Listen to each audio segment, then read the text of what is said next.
Okay, I just selling a presents, the Chaos one for 2x. The guy said 1.5, I said 2.5. Met in the middle of 2. Pretty happy just to get some fucking cash in my pocket. Get that fucking money, you know what I'm saying? 2x, it's nice. I'll take it. Trade for trade. Another of our many red nightmares. 7.5 exalted. Fat fucking profit. Gimme. I don't.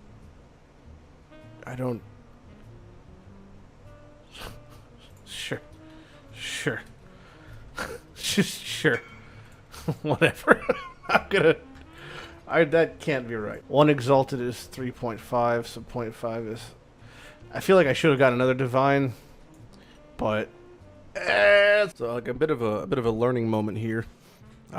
Sorry about the noise in the background. I'm just set up a fucking printer. This guy PM'd me about a jewel, hollow seer searching eye. It's this here, so it's a tier 1 attack, accuracy, and flat life. Very strange combination, not necessarily good, but you know, just because it's niche, someone might want it from somewhere. So I checked pricing. You know, no surprise, very limited in what is out there.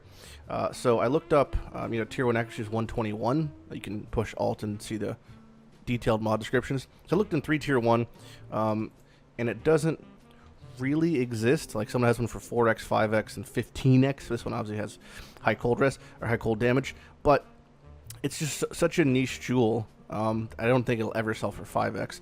So then I looked for comparable ones. I just I knocked off the accuracy and I was like checking online, and there's only one other listed. So I basically couldn't make the price. His was for 1x, but he had a tier below accuracy. So I said 3. It's a negotiable 3, and he said no thank you. But now I actually have an idea of what it might be worth. So it's good to like move forward. That way you could check prices, because every time you do price check something, and you know price it relatively accurately, even if the person that you're talking to doesn't buy it, you now have a gauge for the future for what to price things at. So it might take a minute, 2 minutes out of your play time, and you might be mapping or whatever, but your portals don't despawn for at least 5 to 10 minutes. So it's good to check prices, put things up and just slap a price on it, because even though no one else has this item or this item with this type of rolls, I can now kind of dictate the price. So even if I say 3x and it might be worth 1x, someone else who has a similar one might list for 2x, which means I could then get more value out of mine, because when the market is small, every little ripple that you make can have a big impact. And one more red nightmare for the pile, 7.5. Look, this guy gives me fucking chaos. I don't even think that's right even, but whatever. You know, it's like, it'll do. It's good enough. It's nice. We're getting some really good fucking trades today. This guy PM'd me about a Wind Ripper for 6x. I believe it's just a 6-link Wind Ripper. I don't think it is anything crazy past that. 6-link Wind Ripper. Not legacy. Not perfect by any means. It's good, I guess. You know, maybe in the higher roll side. Alright, so the cheapest 6-link Wind Ripper is from 2 months ago. 7.5. I'm pretty sure I can get 7, no problem. So let's just see what that. Alright, couldn't come through the deal. Says tighten the budget. I am not tightening the budget, so unfortunate. Can't always close the deal. Maybe he'll come back. Never know. Alright, well, it's a bit problematic when Acapella is a known flipper, right? And standard.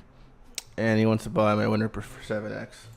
So that's because his is listed for 9x. So definitely Wind Ripper is not actually as cheap as I think it is. So I'm just going to up the price to whatever his price is, because I'm not an idiot. And I could see your plan, sir. Good day, sir. Okay, some guy PM me about a Xerxes. Let me just double check the price on this bullshit. He PM'd me for 3x. Hold on. Holy shit, it's being price manipulated. Oh my god. No, it looks like 3 is right. There's a mix of 3, but yeah, that fucking bait on all the other ones is crazy. So yeah, that's where you gotta really go deep on the check, because there's a is mine perfect? Oh, is that legacy? 4x is the lowest, 8%. Yeah, I don't really care though that much. I mean, that's not like a massive takedown. But yeah, that 1.5x fucking Skamaz is spooky. You gotta watch for that. Something I'm really not gonna use, and it's a 3x in the bag. Alright, 3x. Even trade. Whoa. Oh, yep, that's a scenario where you die. Ignited, I just got fucking gangbanged because I just dove in and I didn't get my Stib Knight off, so definitely a spooky fucking scenario right there. Alright, Atziri time. Let's strike while the iron's hot, you know. Do we get gloves for the first time in my fucking life? First gloves in my whole life, maybe? Is today the day? Oh my god, it actually is. Would you look at that? We actually fucking got them. There you go. Finally got in the queue. It is hundreds of Uber Atziris later through the course of 4 years, and I finally fucking get Uber Atziri gloves. Still 17, 18 exalted, so it's definitely a nice chunk of profit. Considering to purchase a set, or to do an Uber Atziri, it costs you about 3x, 2x? 2x, yeah. So 2x to run, and we just made 18. Again, it's not normal, but it happened, so that's great. Alright, so I finally have enough rings to make a lore weave. So it's I had to buy the last couple. I bought them for like a chaos each. I think it was like 15 or 16 missing, but I kind of got tired of waiting. And I got a lot of them just from doing random whatever shit. So a full inventory of rings, and am I missing one? Yep. Bam, lore weave. There it is. So this is a pretty cool item. Does it always come 6-socket? I think I might. Hopefully it becomes an 80%er. Oh wow, I did as 80%. Alright, so it says your max resistances are now 80%, which means they're just capped at 80%. So if I try to flask past it or use purities past it, won't happen. But it gives you an extra 5%, which is a lot of mitigation. Basically, it's all around just great chest. It always comes 6-socket as it says in the item. Gives you some fizz to attacks, distributes crit, ES, life. It's just like a really nice chest. Elemental damage, some rarity. So if you just don't really know what to wear, it's probably better than most rares. It's just something I always wanted to get. And the roll goes from 75 to 80. And I got a perfectly nice 81. So it'll sell for like an exalted and change. There's a Zoff's Heart 4x. Nice little trade. One more quick sale. 6-link silver bow 4.5x. Pretty standard pricing for that.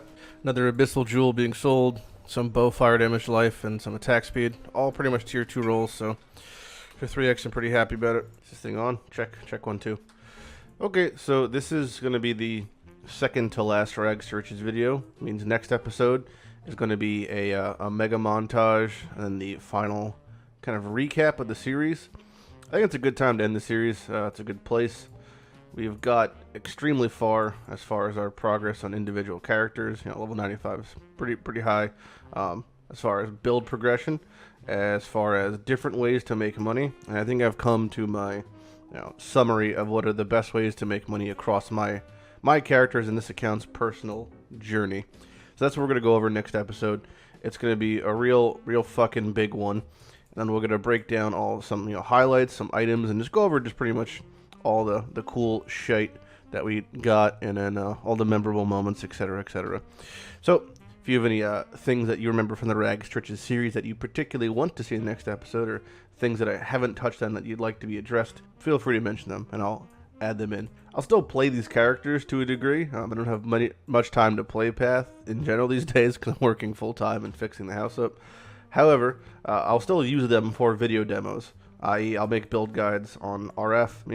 I'll if I'm doing a boss demo or something like that, or an investment video, I'll still do it on this account occasionally because I have the assets, I have the characters, I have the gear, I have the levels. So you'll see a lot of these familiar faces again over the next few years, etc. But yeah, this is episode second to last Rags2Riches episode. Hope you guys enjoyed it, and I'm Lighty, and I'll see you guys next time. Goodbye.